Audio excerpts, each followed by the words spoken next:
थाना भित्री चैनपुर क्षेत्र के पीएससी के आरक्षी की पत्नी की हत्या की घटना का सफल अनावरण करते हुए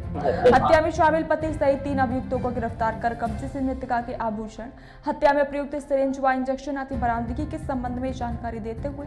अपर पुलिस अधीक्षक उत्तरी मुकेश चंद्र मिश्रा ने जानकारी दी।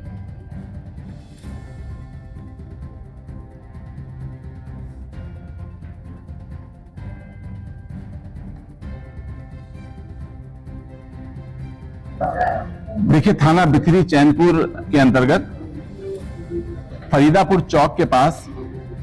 एक पीएससी का सिपाही था, रवि जिसका नाम था।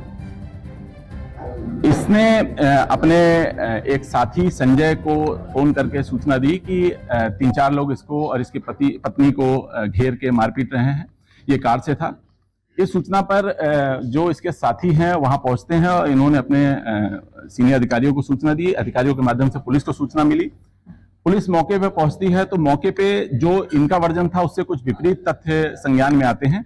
और जब डॉक्टर से बात करते हैं तो डॉक्टर ने पत्नी को ब्रॉड डेड बताया कि वो मृत्यु हो जाने की अवस्था में अस्पताल लाई गई थी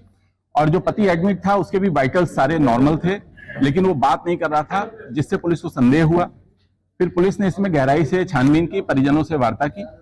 तो परिजनों ने उसी पति को नामजद करते हुए, जो मृतका है उसके पति को नामजद करते हुए मृतका के पिता ने एक तहरीर दी और हत्या का मुकदमा दर्ज कराया, कुछ अज्ञात सहयोगियों को नामित करते हुए और अपने दामाद को नामित करते हुए। इस मुकदमे को दर्ज कर पुलिस ने जब गहनता से विवेचना प्रारंभ की तो कई चरण की पूछताछ के बाद 2 साथी अभियुक्तों के नाम और प्रकाश में आए, जिनका नाम सानू और जतिन है। सानू एक डेंटर का काम करता है जो रवि के कार में डेंटिंग का काम कर चुका था, जिससे रवि उसके नजदीक आ गया था और सानू ने रवि को एक अन्य अभियुक्त जिसका नाम जतिन है उससे मुलाकात कराई। जतिन एक प्राइवेट एम्बुलेंस में मेडिकल असिस्टेंट का कार्य करता था और कोई उसके पास प्रोफेशनल डिग्री नहीं है, लेकिन उसको मेडिकल की पूरी जानकारी है और इंजेक्शंस की जानकारी है।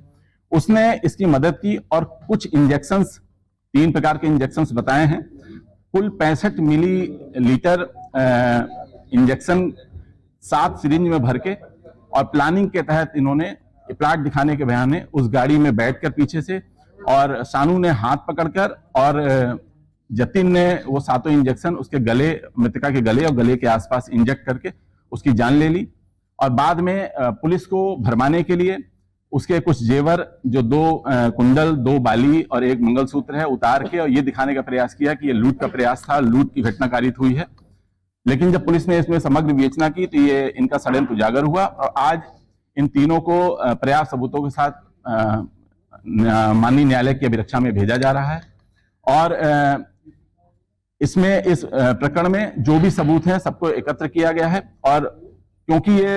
मानवता के विरुद्ध भी एक कठिन अपराध, बहुत ज्यादा दुस्साहसिक अपराध है, तो इसलिए इसमें प्रयास करके, पैरवी करके कठोर से कठोर सजा दिलाई जाएगी। देखिए, हत्या की वजह ये अपनी पत्नी पे इसका जो कहना था कि इसकी पत्नी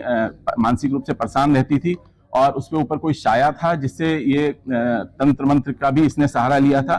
प्रॉपर डॉक्टर को ज्यादा नहीं दिखाया था, बार बार पूछताछ करने पे इसने ये बताया कि उसके ऊपर ऊपरी साया था जिससे ये उससे छुटकारा पाना चाहता है, लेकिन सीडीआर एनालिसिस से किसी एक अन्य से भी इसकी वार्ता होना उजागर हुआ है जिसकी इस घटना में संलिप्तता नहीं है, लेकिन ये इसके मन में ये था कि जब पत्नी से इसको निजात मिल जाएगी तो उसके बाद ये उससे शादी कर लेगा या उसको अपने पास रख लेगा और इसका जीवन यापन पूर्ववत चलता रहेगा। देखिए, इसमें जो इसके 2 साथी थे, सानू और जतिन, इससे इन्होंने 3 लाख रुपए में ये कॉन्ट्रैक्ट ये किया था कि इसको पत्नी से छुटकारा दिला दिया जाए, तो 3 लाख रुपए हम इसे देंगे, जिसमें 60,000 की एडवांस धनराशि भी दी गई थी। जो इंजेक्शन लेने के नाम पे 60,000 की एडवांस धनराशि दे दी गई थी। कुछ उधार का भी बताया था, इसमें बता रहे थे कि इसमें कुछ 1 लाख का पहले का लेन देन भी था और इसी को समाहित करते हुए कुल 3 लाख में बात हुई थी इनकी और 3 लाख में ये घटना को कारित करने के लिए कॉन्ट्रैक्ट दिया था।